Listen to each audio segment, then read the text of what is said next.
welcome back to my home sweet classroom.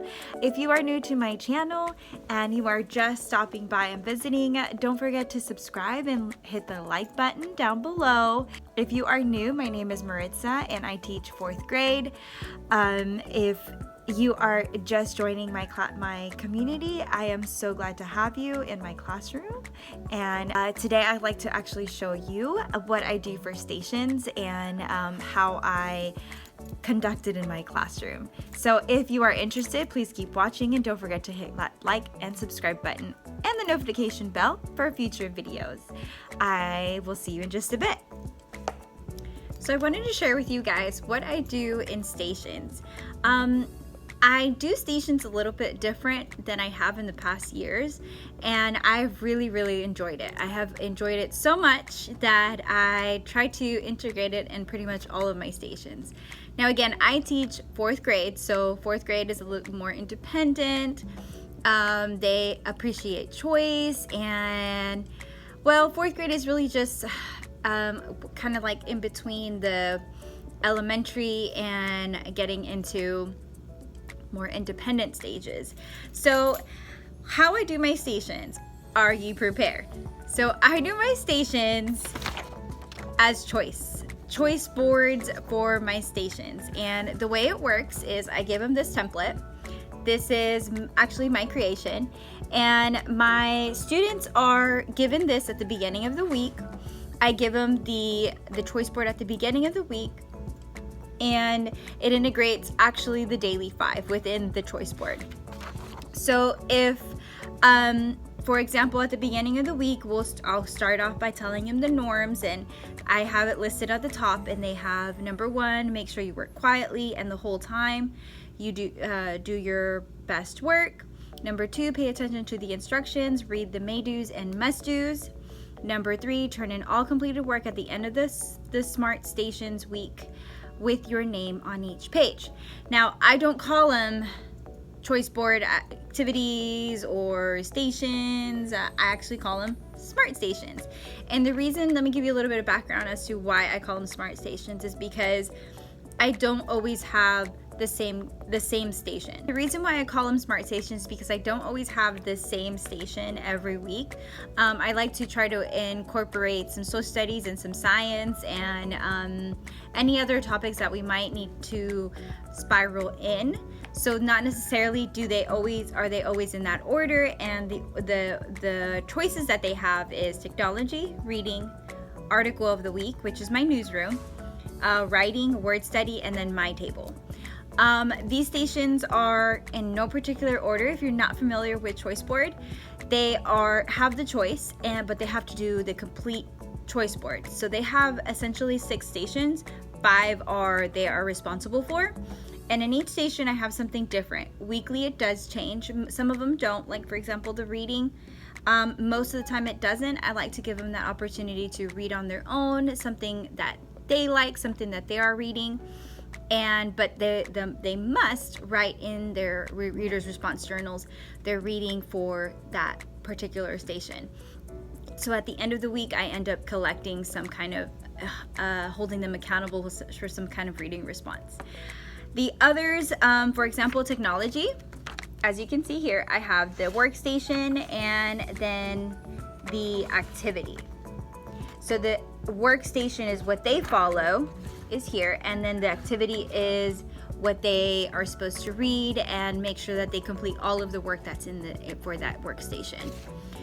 For technology, which is this one, in technology I have this week, for example, I have a biography flip book, and that's in pertaining to the Women's International Month or International Day, which I have them researching and doing a digital flip book biography research project for that.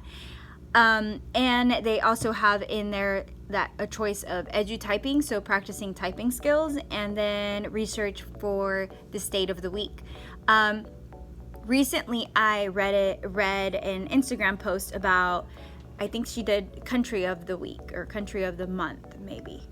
I have to go back and look, but it inspired me to do something as well for State of the Week. Now, right now we're studying the Midwest, and I wanted to give my students an opportunity to explore all of the Midwest.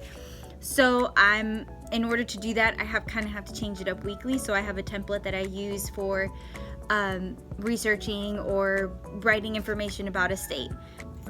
So I have this available as a research in technology, and it goes hand in hand with those standards for research skills.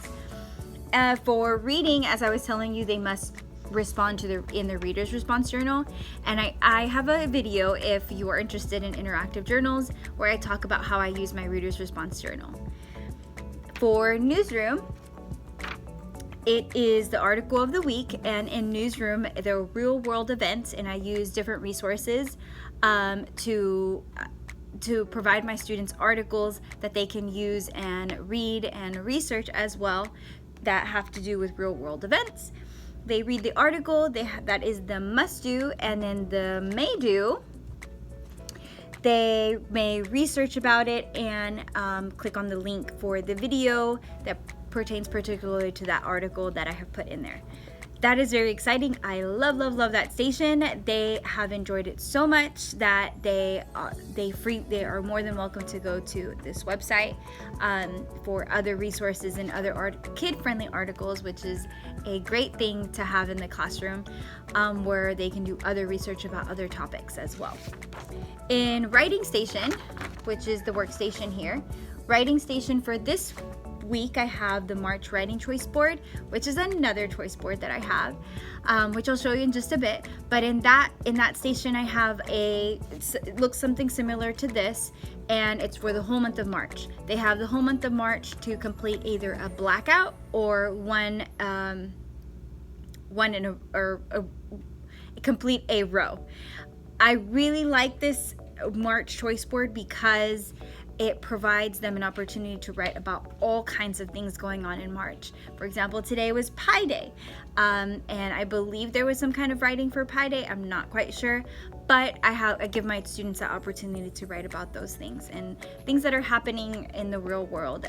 St. Patrick's Day, writing a letter, writing a narrative. All of those opportunities are in different types of writing within that March Writing Choice Board. So they really enjoy it. They have all month to write it, and then at the end of the month they turn in all of the writing pieces with the calendar so that I can see what they worked on. And as they go, they mark off what they did, and then we have a new Writing Choice Board for the next month. So that is for Writing Station. And in Word Study, I have a pamphlet that I actually use and a bookmark. The bookmark looks like this.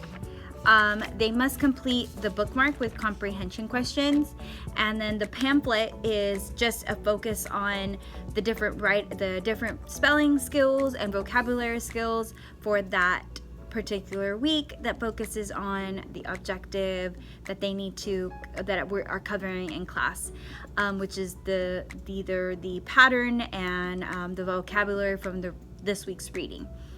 And that goes hand in hand with reading, with our reading lesson, our reading book. So it's still spiraling those skills. Versus worksheets, I have a pamphlet and I incorporate it into the workstation because I want them to practice those skills. So that's what they do in the workstation. Every now and then I'll change it. It's not usual that I change it because I don't want to assign it for homework. I go ahead and incorporate it into my workstation. But there are some really fabulous ideas of what to do in that workstation. But I also have word study choices with spelling words of the week. If you are not familiar with Bridget from the Lettered Classroom, she has a really great product in her store on word choices. So that there are several templates that students use, and then they have to pick one to practice their words. I have that as a choice as well in that station. I usually assign my students to have to turn in at least 2 per week. Most of my students are practicing at home, so I'm not too worried about it. But I have those that still need to practice or just want to practice. And then they turn it in at the end of the week along with their pamphlet and their bookmark. holding them accountable as well for that. And in my workstation, which is the last one, teacher workstation, they are to bring their materials. I do my guided reading. This week I particularly have just their books. I had a play, I had a biography as well, and I have another book that is just nonfiction. So we're practicing we're practicing skills that I need to reinforce. This week is theme. I don't usually focus on this week's skill. I'll pull skills that they need to learn and need to more practice on with my group, or an enrichment activity for those students who need pushed forward. That is it really for all my stations. I use my Smart Stations as a choice board, and it has been working so great in my classroom. My students are engaged, they're doing what they need to, and really they're very much more responsible than I anticipated, which is fabulous. I don't use disclosure. I don't usually leave this for a sub if I'm out. Like the almost 2 weeks that I was out, I did not leave this as a sub because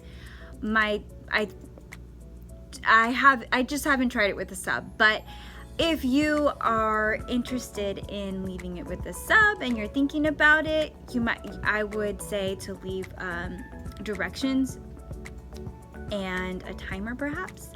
Maybe not leave it as open floor and they get to choose where their stations go. Maybe have it be a rotation, but they still have the choice board. So let me show you what my stations, how I have them in my classroom, how I incorporate it in my ELA and my ELA block. I do give a 30 minutes for my Smart Stations. I don't do a full hour, which I believe other schools have, but I don't do a full hour. I only do 30 minutes per day, and it gives them an opportunity to at least complete one per day. So they don't usually do the same station every day. They'll go to one station one day, focus heavily on that task, and if they have time, they'll focus on a different task. And then the next day they'll do a different station. And it gives me an opportunity to meet with my students at least for a full 15 minutes or even for that full 30 minutes. So that's what I love most is the Smart Stations, and guided reading is really an opportunity for the teacher to meet with their group. So it works out perfectly for me and for my students as well to get the things that they need to do and the skills that they need as well. Well, friends, that is it for today. I hope you enjoyed this video and you were able to gain some knowledge and some understanding about how I use and incorporate choice activities into my ELA block for station times. I hope you guys enjoyed it and are able and get inspired in some way to use choice activities in your classroom. I am a strong believer in giving students choice. So you might recognize that in some of my other videos and how I love being able to give my students choice and how much it empowers them to be more responsible and more active, and just the love for learning is growing when you give students choice activities. So I hope that this is giving you an opportunity to maybe think about it, or if you're already doing it, I would really love to know how you're incorporating it in your classroom.